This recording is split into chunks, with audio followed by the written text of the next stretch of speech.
हम स्वागत करे छी अपन यूट्यूब चैनल मिथिला के नगरिया में। इस चैनल पर मिथिलांचल से जुड़ल हर पावन त्योहार के जानकारी, धार्मिक कथा आ पूजा पाठ से जुड़ल उपाय भेटत।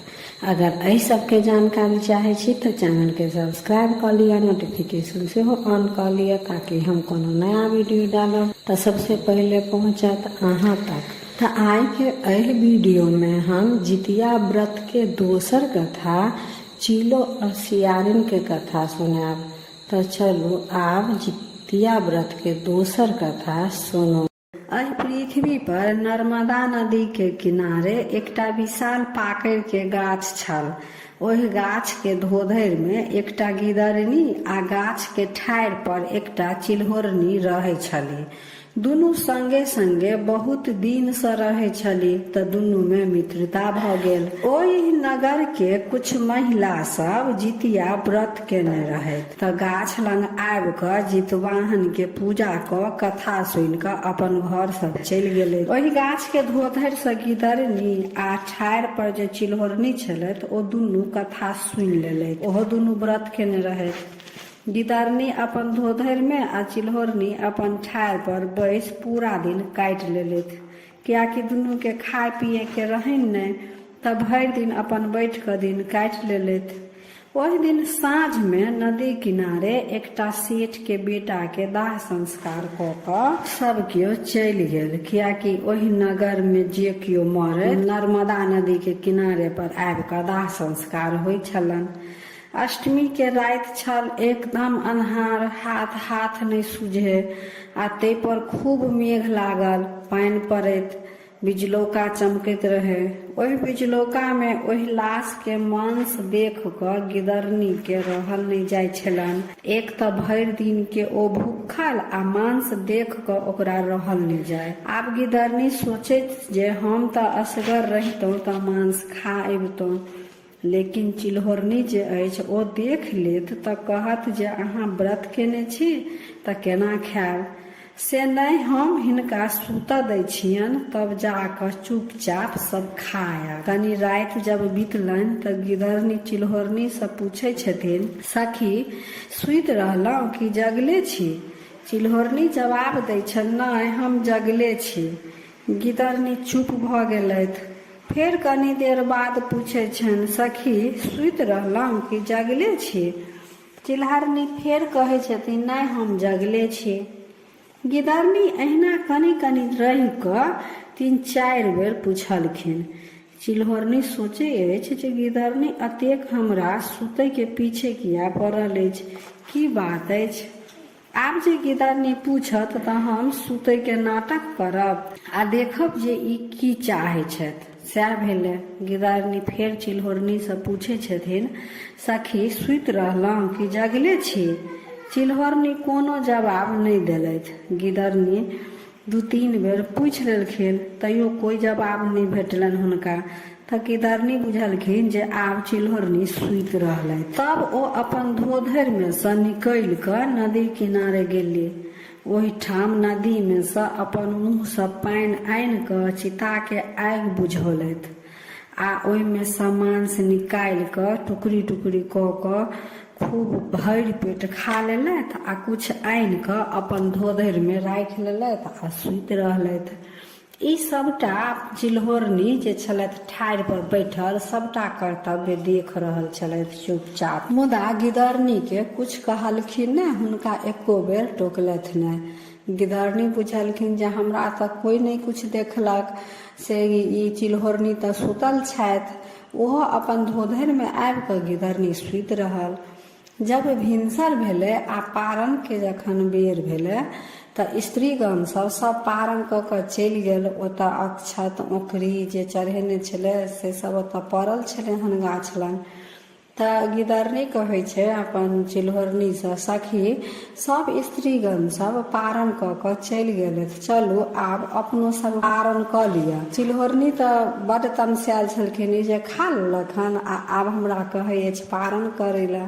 लेकिन तैयो चिल्होरनी गिदरनी से कुछ नहीं कहै छथिन। ओ चुपचाप जाकऽ ओतऽ जे औंकरी आ अक्षत सब गिरल रहे, खीरा सब रहे, वएह सब लऽ कऽ अपन पारण कऽ लेलथि आ गिदरनियो अपन झूठ मूठ के ओहो पारण केलथि। वएह समय में कुंभ में मेला लागल छलै। दुनू कुंभ के मेला देखऽ गेल। ओतऽ गेल तऽ दुनू के संगे संगे अकस्मात मृत्यु भऽ गेलनि।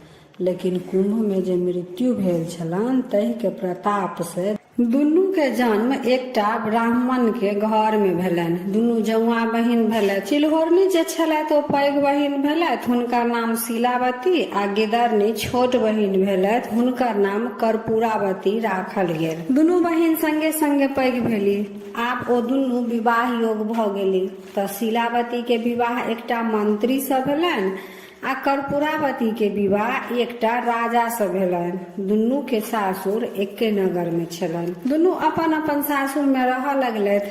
कुछ दिन बाद कर्पूरावती के गर्भ ठहरलनि आ बच्चा जन्म लेलकनि, लेकिन ओ बच्चा जीवित नहीं रहलनि, मरि गेलनि। अहिना कर्पूरावती के 7टा बेटा भेलनि आ 7 बेटा जन्म लेके मरि गेलनि। एहि बात से ओ बड़ दुखी छलथि। शीलावती के अपन बहिन के ई हाल देख कऽ हुनको बड़ कष्ट होइ छलनि, लेकिन ई तो विधाता के लिखल छलनि तऽ ओ की करती। शीलोवती के 7टा बेटा भेलनि, लेकिन ओ सब जीवित छलनि। से कर्पूरावती के एहि बात के बड़ कष्ट छलनि। ओ सोचे छलथि जे हमर सब बेटा मरि गेल आ एकर सबटा बेटा जिंदा अछि। एहि बात लऽ कऽ ओ अपन बहिन से खूब जरै छल। जखन जितिया व्रत एलै तऽ शीलावती आ कर्पूरावती दुनू व्रत रखलथि। शीलावती अपन व्रत के सब नियम कऽ जितवाहन के पूजा केलथि आ कर्पूरावती ओहि दिन खटवास धऽ लेलथि। सब दासी सब कहै छनि रानी चलू जितवाहन के पूजा कऽ लिअ। ओ नहि कुछ बजती आ नहि ओ बिछौन पर से उठती। तऽ ई बात राजा लंग पहुँचल तऽ राजा अपन रानी लंग आबि कऽ कहै छनि जे की भेल, अहाँ किया एना उदास पड़ल छी, अहाँ जितवाहन के पूजा किया नहीं करे छी। राजा खूब कर्पूरावती के मनौलथि, तैयो कर्पूरावती अपन बिछौन से नहीं उठलखिन। राजा कहलखिन अहाँ के की चाही से बाजब तब तऽ हम बुझब। तै पर कर्पूरावती कहै छथिन अहाँ हमरा संगे सत्य करू जे हम अहाँ से जे कुछ मांगब से देब। राजा कहलखिन ठीक अछि, हम अहाँ के वचन दै छी, अहाँ जे कहब से हम करब। कर्पूरावती कहै छथिन तऽ हमर बहिन जे अछि शीलावती, ओकर 7 पुत्र के हमरा मूड़ी काटि कऽ आनि दिअ। राजा कहै छथिन ओ तऽ अहीं के राज्य में बसल अछि। राजा रानी के बात सुनि कऽ कहै छथिन पापिन केहन विचार अछि अहाँके, ओ अपन बहिन अछि तकरा बारे में एहन विचार, केहन पापी छी अहाँ, ई विचार मोन से निकालि दिअ। कर्पूरावती कहै छथिन राजा हमरा जे वचन देलहुं से पूरा करू। राजा के कितनो समझौला पर कर्पूरावती नहीं मानलखिन। राजा तऽ आब सत्य केने रहथिन तऽ कहलखिन ठीक अछि, आब तऽ हम अहाँ के वचन दऽ देने छी से तऽ हम करबे करब। ठीक अछि, अहाँ अपन पूजा के पाठ करू, हम चंडाल के भेज कर अहाँ बहिन के बेटा के 7 के गर्दन काट कर आनि देत। आब उठू जितवाहन के पूजा करूगा। राजा के बात सुनि उठलथि। तब राजा चंडाल के भेज शीलावती के 7 बेटा के गर्दन कटवा कर आनि देलखिन। कर्पूरावती 7 बहिन बेटा के मूड़ी देख कर बड़ प्रसन्न भेल। ओ 7 मूड़ी के पियर कपड़ा में बांधि कर 7टा डाला में धो कर शीलावती के 7 पुतोह के दासी द्वारा पठा देलक। आ कर्पूरावती दासी के सिखा देलक जे पूछत एहि में की अछि तऽ कहब 7 पुतोह के पारण करे के लेल मौसी भेजेलथि है। दासी शीलावती के एतऽ आबि सब डाला पहुँचा देलकन आ शीलावती के कहै छन पुतोह सबके पारण करे के लेल रानी भेजलथि है। शीलावती के 7 पुतोह बड़ खुश होइ छथि जे मौसी पारण करे के लेल डाला में कुछ भेजलथि है। सब पुतोह अपन कपड़ा उघारि उघारि कऽ देखै छथि तऽ सब डाला में तारक फल अछि। ओ सब मूड़ी तारक फल बनि गेल छल। शीलावती जे नियम पूर्वक जितिया केने रहथि तही के फलस्वरूप हुनकर बेटा के गर्दन कटवा देने रहन, तैयो ओ जीवित भ गेलथि आ ओ गर्दन सब तारक फल बनि गेल रहन। शिलावती के सातो पुतोह नहा सोना खुशी खुशी पारण केलथि आ एनी कर्पूरावती कान देने रहथिन जे हुनकर पुतोह के कन्ना रोहट कखन सुनब। ओ बुझलखिन जे हम तऽ गर्दन कटवा देलहुँ, सब मरि गेल हैत, आ ओ डाला में सबके गर्दन भेजलखिन से देख कऽ सब कानत। लेकिन बहुत देर भऽ गेलै, कोनो कोने खीजे के आवाज नहीं एलनि, तऽ हुनका रहल नहीं गेलनि। ओ फेर दासी के भेजलखिन जे देख कऽ आउ जे ओतऽ की बात अछि, किया नहि केओ कानै अछि।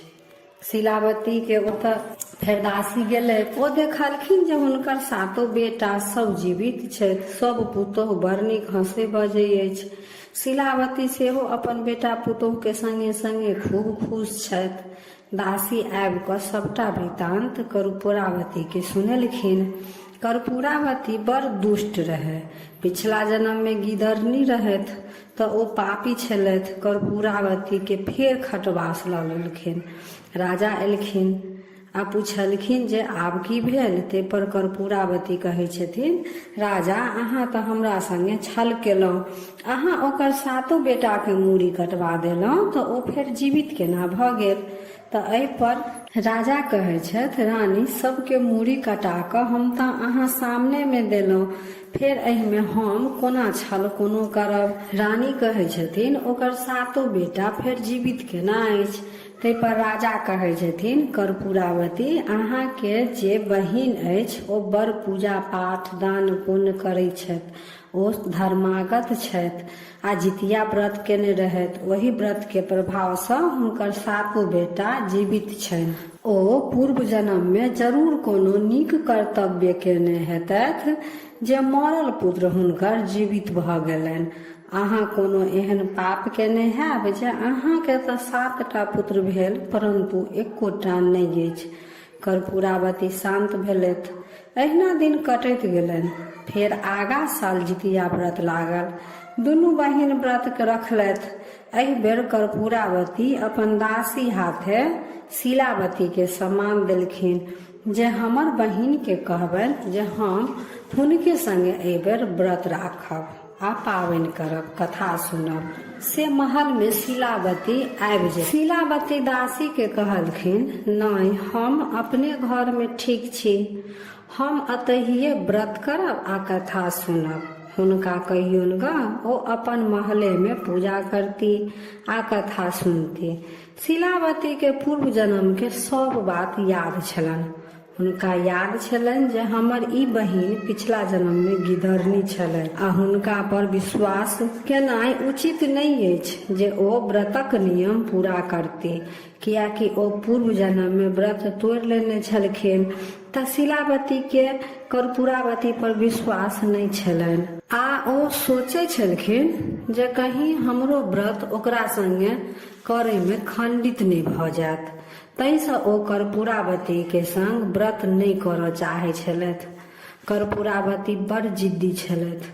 ओ अपन बहिन के मना केला के बादो फेर दासी के भेजलखिन जे जाउ हमर बहिन के कहबनि जे पूजा आ कथा तऽ संगे नहीं केलथि, लेकिन पारण हम संगे करब।